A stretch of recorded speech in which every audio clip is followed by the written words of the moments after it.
No pensé que volvería a pisar este porche jamás. La pintura descascarada cruje bajo mis botas como si intentara advertirme, y, sin embargo, doy un paso más.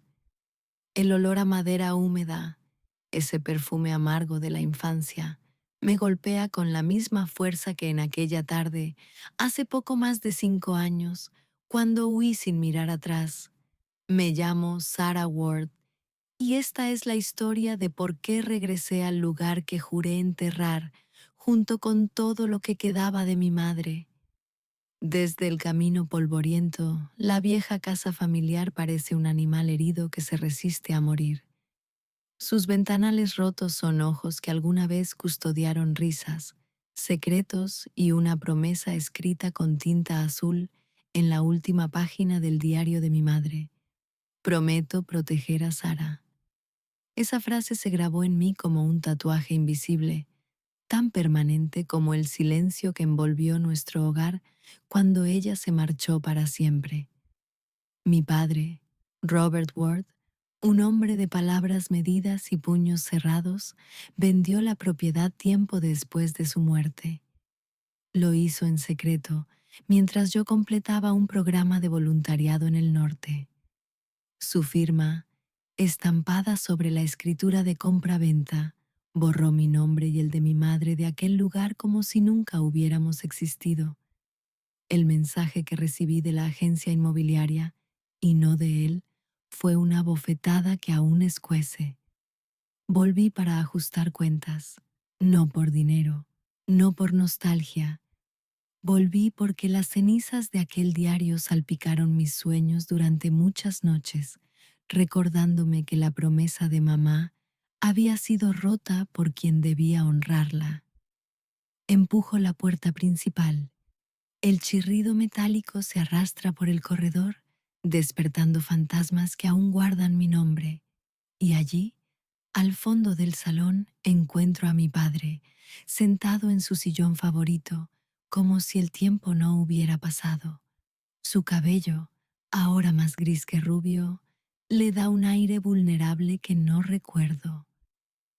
Hola, papá, digo, mientras el eco de mis palabras serpentea entre los tablones del suelo.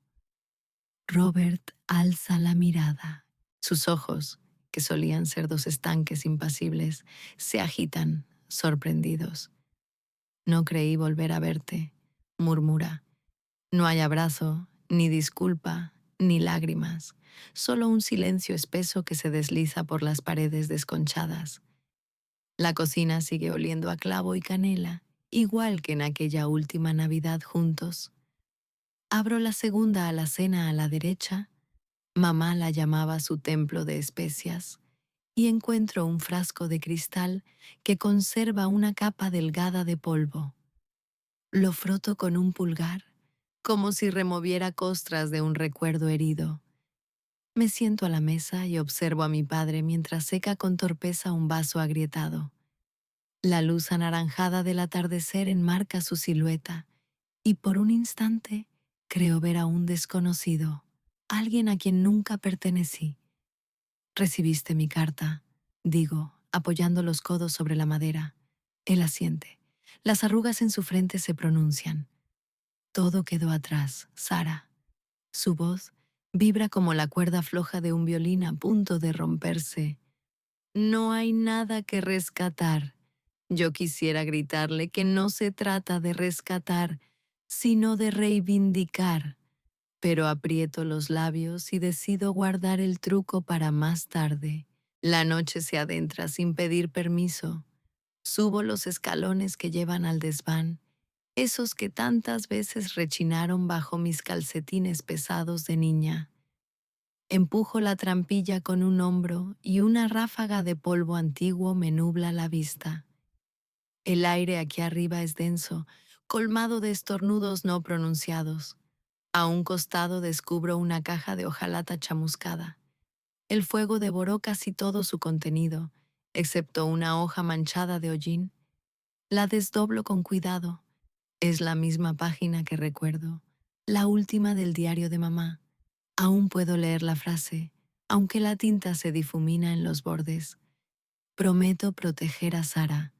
De golpe comprendo que lo que murió no fue la promesa, sino la voluntad de mi padre para sostenerla. Siento un latido rabioso crecer dentro del pecho, un tambor cuyo ritmo marca la marcha de mi propia venganza. Bajo al salón cuando el reloj imaginario de la madrugada solloza su primera campanada. Mi padre duerme en el sillón con la manta desaliñada a medio cuerpo. Recorro la estancia, la chimenea apagada, los retratos torcidos, un ramo de hortensias secas sobre la repisa. Podría dejarlo así, sumergido en su derrota, arropado por remordimientos que quizás jamás confiese, pero no vine a observar, vine a reclamar. Me inclino y lo sacudo del hombro. Despierta sobresaltado, los ojos desorbitados. Quiero mi mitad, susurro. Cada palabra es un bisturí que corta el aire. Mañana firmarás la reversión o expondré tu fraude. Cada centavo no declarado, cada mentira. Él tiembla porque sabe que he vivido lo suficiente afuera para aprender a defenderme dentro de un tribunal. Bajo la lámpara tenue, su sombra se alarga como un presagio que intenta esconderse bajo la alfombra. Me arruinarás, balbucea. No respondo, tampoco sonrío. La rabia es un lente que me impide ver si estoy llorando o si solo es el polvo del desván alojado en mis ojos. Duermo poco esa noche. El viento azota las contraventanas y me recuerda que esta casa era un refugio cuando llovía. Ahora, en cambio, es un confesionario de tejas podridas. En la habitación que solía compartir con mamá, descubro un cuaderno de canciones infantiles. Paso los dedos por las notas garabateadas. Ella me enseñó a tocar unas cuantas piezas al piano, aunque nunca aprendí a leer música con facilidad. Sin embargo, esas melodías se quedaron igual que su promesa, persistentes, tercas, dispuestas a florecer incluso entre cenizas. Pienso en el precio de la venganza. ¿Cuántas veces escuché historias donde el resentimiento se convierte en un veneno lento? Aún así, no puedo renunciar. No todavía. El amanecer llega envuelto en un velo rosado. Me coloco mi chaqueta de mezclilla y salgo al porche. La frescura me crispa la piel. Parece que el mundo respira hondo antes de exhalar un secreto. Mi padre me alcanza con pasos arrastrados. Trae en la mano un sobre abultado. Me lo ofrece sin hablar. Yo lo abro. Son los papeles de la reversión firmados, junto con copias de transferencias que desconocía. No busco dinero, le recuerdo. Busco justicia. Él sopesa la palabra justicia como si fuera demasiado pesada para sus labios. La justicia a veces se parece al perdón, musita, pero no siempre. Nos miramos. En sus pupilas percibo un rastro tenue de vergüenza. O quizás sea mera fatiga. Yo tampoco estoy segura de reconocer mi propio reflejo en las suyas. Soy la versión adulta de aquella niña que creía que los padres no mienten. Mamá puede descansar, murmuro, más para mí que para él. La frase surge como un suspiro que lleva demasiado tiempo atrapado. Guardo los documentos en la mochila y me dirijo hacia el sendero que desciende al pueblo. No me gira la cabeza para ver si él se queda o me sigue. El canto lejano de un arrendajo me acompaña mientras cruzo el portón oxidado, el mismo que un día se abrió para recibir flores y cerró para encerrar cenizas. Camino hasta la ribera del río, donde la bruma matinal forma encajes sobre el agua. Saco la página chamuscada del diario y la sostengo con ambas manos. No la arrojo al río ni la guardo. La observo bailar con el viento, rebelde, ansiosa por volar. Cierro los ojos y recuerdo la voz de mi madre repitiendo, prometo proteger a Sara. Sonrío, aunque me duela. A veces el amor cumple sus pactos de maneras que uno no imagina. A veces la justicia llega disfrazada de mano temblorosa y firma un papel que devuelve a los muertos un fragmento de paz. Lo que venga después es un territorio sin nombre que tendré que atravesar sola, igual que este amanecer. No sé si he ganado o he perdido.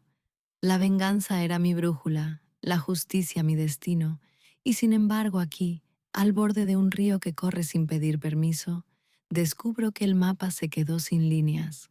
Solo hay corriente, solo futuro.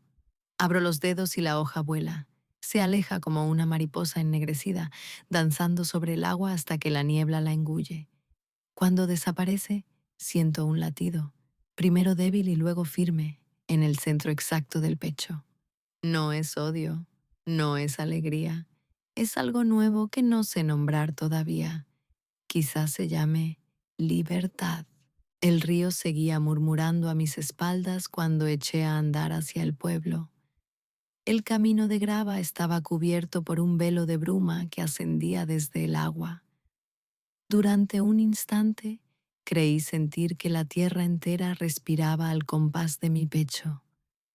Había conseguido la firma, había reclamado la herencia moral de mi madre, pero algo dentro de mí seguía latiendo con un ritmo inquieto, como si la historia se negara a cerrarse de un portazo. Caminar era la única forma de ordenar las ideas. El sendero bordeaba campos de maíz resecos y se perdía después entre álamos casi desnudos. Avancé sin prisa, con la mochila colgada del hombro y los papeles protegidos por una carpeta de cartón. Tenía la sensación extraña de cargar una antorcha que iluminaba un pasado demasiado vasto para caber en unos cuantos folios sellados. Cuando el campanario de la iglesia marcó la primera hora de la mañana, me encontré frente al viejo café del pueblo. El mismo neón parpadeante, la misma puerta de cristal empañado. Empujé con cautela. Un cascabel anunció mi entrada con un tintineo familiar. Detrás del mostrador, la dueña, la señora Ellis, viuda desde hacía más de 2 décadas, levantó la vista y me reconoció enseguida. No puede ser, dijo, dejando caer la bayeta. Sarah Ward en persona. Sonreí, aunque me sentí un fantasma. Tomé asiento en la mesa del fondo, aquella desde la que mi madre me observaba cuando yo coloreaba servilletas con rotuladores. Pedí un té de menta. Mientras esperaba, saqué la página chamuscada del diario y la alicé sobre la mesa. La señora Ellis se acercó con la taza humeante y un gesto que mezclaba ternura y preocupación. «Tu padre vino anoche», susurró. Parecía deshecho. Me pidió una manzanilla y se fue sin tomarla. Clavé la mirada en el vapor que se elevaba desde el té. Tal vez la firma que yo consideraba justicia había sido, para él, la última grieta en un dique a punto de ceder. Me removí, incómoda. «¿Está bien?», pregunté, aunque temía la respuesta. Ella ladeó la cabeza, como quien evalúa un daño irreparable. «No lo sé, hija. Hace un tiempo que carga algo muy pesado». Salí del café con el estómago revuelto. El sol trepaba despacio por encima de los graneros, tiñendo los tejados de cobre. Decidí volver a la casa por un camino más corto que atravesaba un bosquecillo de robles.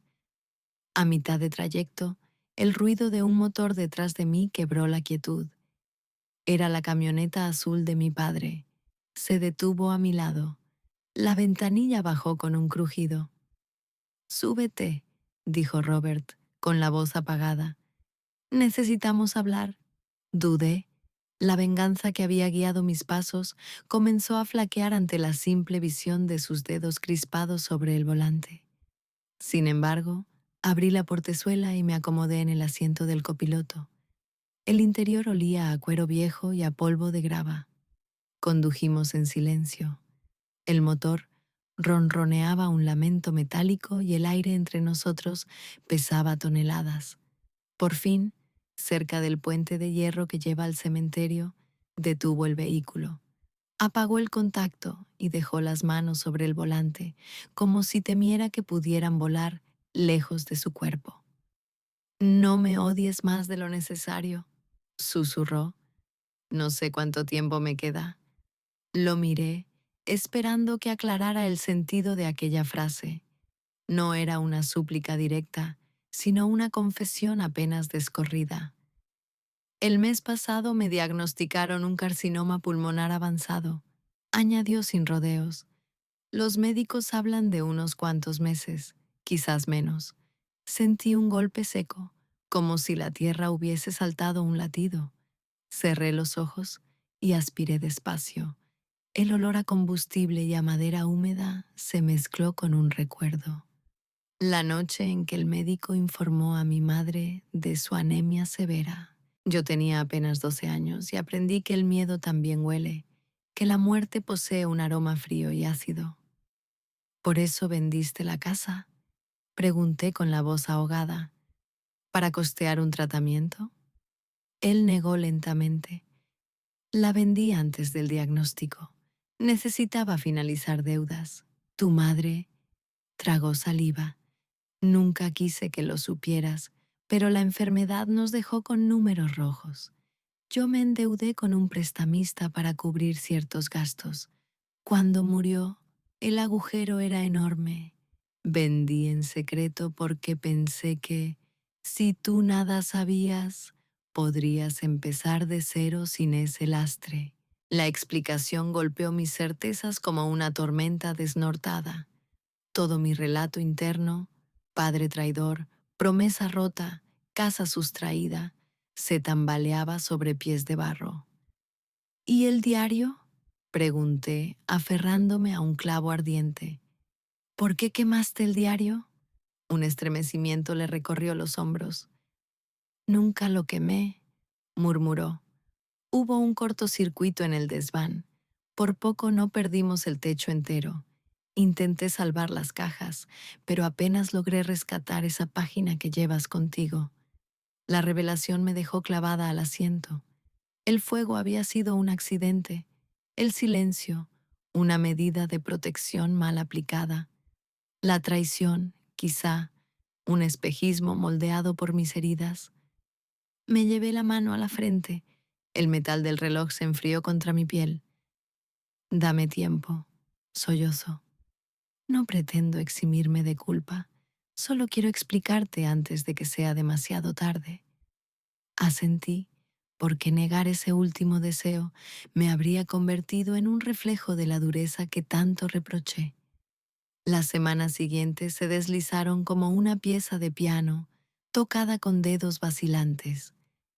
Iba y venía entre el hospital comarcal y la casa, que aún esperaba la llegada oficial de los nuevos propietarios. Cuidar a un padre moribundo se parecía a coser un mantel roto con hilo de telaraña, un esfuerzo frágil, hermoso y doloroso a la vez. Mientras él dormía bajo el zumbido fluorescente de las lámparas de terapia, yo revisaba papeles antiguos, declaraciones de impuestos, recibos médicos. Descubrí cantidades astronómicas que habían sido abonadas a lo largo de los años.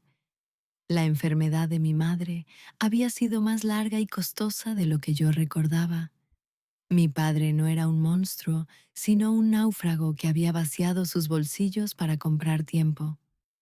Una tarde de jueves, la doctora O'Connor me llamó aparte. Me habló de morfina, de cuidados paliativos, de despedidas dignas. Salí al pasillo con el corazón apretado, preguntándome si el perdón llega siempre demasiado tarde o justo a tiempo para no desangrarse uno en rencor. En casa, el otoño desplegaba un catálogo de ocres sobre la colina. Decidí subir de nuevo al desván.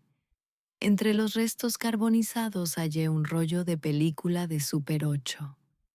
Llevé la cinta a la biblioteca del pueblo, donde un bibliotecario jubilado aún conservaba un proyector funcional. Proyectamos el carrete sobre una pared blanca.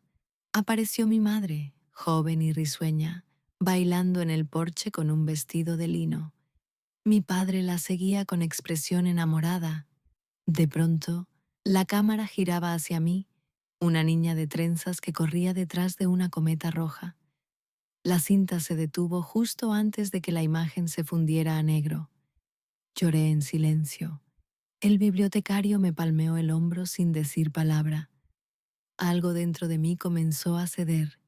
El deseo de venganza perdía filo. La justicia empezaba a confundirse con la compasión. Recordé que la promesa de mamá era protegerme, no sembrar una guerra interminable. Una mañana, mientras caminaba desde la cafetería hasta el hospital, sonó mi teléfono. La voz nerviosa del notario anunció que los nuevos dueños llegarían a tomar posesión de la casa el lunes siguiente. Sentí un tirón en el estómago. Aún no había vaciado las habitaciones. Decidí ir esa misma tarde. Empaqué recuerdos, el cuaderno de canciones, el frasco de canela, un jarrón rajado que alguna vez contuvo rosas de mi madre. Mientras bajaba la última caja, escuché pasos en la entrada. Me asomé al rellano y vi a una mujer de mi edad, cabello castaño claro, mirada incierta, manos que jugueteaban con las llaves. «Perdón», dijo en voz baja. «Me llamo Ana, soy la nueva propietaria». La sangre se me heló. Apreté la barandilla y descendí los escalones con cautela. «Creí que compró la casa una empresa inmobiliaria», contesté. Ana suspiró. La usé como testaferro. No sabía si tendría valor para enfrentarme a, ya sabes. Alzó la vista hacia las vigas. «A todo esto». La observé con extrañeza. Algo en su sonrisa me resultaba familiar, una curva que recordaba a la mía cuando era niña. «¿Eres de por aquí?», pregunté. «No exactamente», titubeó. «Nací en la ciudad, pero mi madre me contó hace poco la verdad. Tu padre también era mi padre». La revelación retumbó en las paredes como un disparo silencioso. Sentí que el suelo se inclinaba. Respiré hondo. «¿Cómo?». No conseguí formar la frase. Ella bajó la mirada, avergonzada. Fue una historia breve. Mi madre no sabía que él estaba casado. Quedó embarazada. Se mudó para evitar problemas. Cuando hace unos meses se enteró de su enfermedad, me confesó todo. Yo vine. Necesitaba ver el lugar donde él vivió. Me llevé una mano a la boca. Toda mi narrativa sobre traiciones y secretos adquiría un matiz más espeso. «Entonces, este también es tu hogar», susurré. Sus ojos se llenaron de lágrimas. «No quiero arrebatarte nada, Sara. Solo busco entender quién soy». El rencor y la sorpresa colisionaron dentro de mí como dos corrientes opuestas. Cerré los ojos. La promesa de mi madre resonó una vez más. Proteger a Sara. ¿Y si protegerme ahora era, justamente, dejar entrar a esta hermana tardía?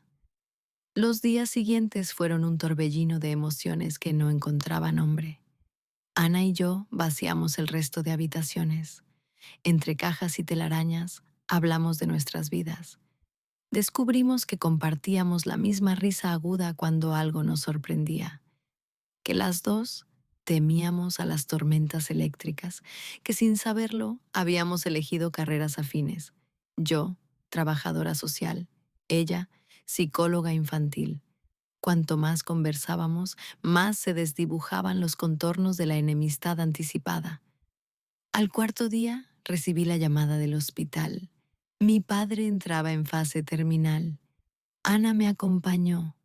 En la sala, Robert yacía sobre sábanas blancas, un hilo de oxígeno serpenteando hasta su nariz. Sus párpados se abrieron cuando sintió nuestra presencia. Nos miró a las dos con una mezcla de sorpresa y alivio. «Dos hijas», susurró. «Nunca imaginé que...». «Gracias por venir». El peso de su arrepentimiento era tan denso que apenas cabía en la estancia. Ana tomó su mano. Yo me senté al otro lado. Le hablé de los campos de maíz dorado, de las nubes esculpidas por el viento, de la cometa roja elevándose sobre los tejados. Quise que su último paisaje fuera aquel donde su amor por mamá y por nosotras aún permanecía limpio. Murió al amanecer. No hubo sobresaltos ni alarmas. Su último aliento fue un suspiro que pareció fundirse con la luz creciente. El funeral se celebró un sábado nublado. El pastor habló de redención y de los misteriosos caminos del perdón. Ana y yo permanecimos hombro con hombro, sorprendidas de lo natural que resultaba compartir un duelo tan reciente. Al terminar, los pocos asistentes se dispersaron. Nosotras permanecimos de pie ante el féretro cerrado. Me gustaría esparcir parte de sus cenizas en el río, propuse. Ana asintió. Acordamos que una mitad descansaría junto a la tumba de mamá y la otra se uniría a la corriente que bordea el pueblo. Semanas más tarde, cuando el invierno ya arañaba los árboles, caminamos hasta el puente. Vertimos las cenizas con cuidado. El viento levantó remolinos grises que se disiparon entre remansos. Por un instante sentí que ambos, mi madre y mi padre, se saludaban en algún lugar donde ni el tiempo ni la culpa pueden morder. La casa siguió en pie, a pesar de las grietas. Ana me ofreció quedarme. Quería reformarla juntas. Acepté. Había algo sanador en restaurar esos muros que nos habían dividido. Reemplazamos tablones podridos, limpiamos la chimenea, volvimos a enmarcar los cuadros torcidos. Algunas tardes, bajo el crepitar de la leña, proyectábamos el filme de Super 8. Aprendimos a leer la historia familiar en los gestos congelados por la luz. Durante la primavera, organizamos un pequeño concierto benéfico en el porche recién pintado. Recaudamos fondos para el ala de cuidados paliativos del hospital y para los niños del orfanato local. Tocamos aquella vieja melodía que mi madre me enseñó. Ana la armonizó con un violín heredado de su abuelo. Las notas flotaron sobre la colina como semillas dispuestas a germinar. Ahora, mientras escribo estas líneas en el cuaderno restaurado de mamá, porque todavía quedan páginas en blanco que merecen ser llenadas, escucho el murmullo lejano del río. El viento trae olor a hierba húmeda y a pintura fresca. En la cocina, Ana tararea mientras se hornea pan de avena. Pienso en la palabra justicia. Tal vez se parezca menos a un dictamen y más a este instante. Dos hermanas contrarias que aprendieron a hilvanar un pasado común, un hogar que renace de las cenizas, un padre que, al morir, nos entregó la oportunidad de elegirse mutuamente. El desenlace de esta historia no es un punto final, sino un puente tendido hacia lo desconocido. El futuro permanece abierto, como la puerta del porche un día de verano. Puede que surjan nuevas revelaciones, heridas aún ocultas, nostalgias sin nombre, pero he aprendido que las promesas no mueren cuando arde el papel, viajan en la memoria, esperando el momento justo para florecer. Quizá mañana me despierte con la sensación de que todo fue un sueño extraño. Tal vez dentro de unos años regrese otra tormenta y nos obligue a reforzar los cimientos. No lo sé, pero hoy, mientras el sol se cuela entre las cortinas y pinta de oro las paredes recién blanqueadas, elijo creer que la libertad se parece a este silencio compartido, a esta página que se cierra con el peso exacto de lo vivido y la ligereza de lo que todavía está por llegar. Y si mi madre pudiera verme ahora, creo que sonreiría. Tal vez murmure en voz baja, como solía hacer cuando preparaba infusiones de canela. Prometo proteger a Sara. Yo respondería, lo lograste, mamá. Estoy a salvo. Aunque, en realidad, esa seguridad no viene de la ausencia de dolor, sino de la capacidad de transformarlo en algo que se parezca, aunque sea un poco, al amor. Seguiré adelante, con Ana, con la memoria de mis padres, con la casa que ya no es ruina sino refugio. No sé cuál será el próximo desafío. Solo sé que, mientras exista un río que acepte cenizas y una mano dispuesta a tocar el piano de la infancia, la historia nunca terminará del todo.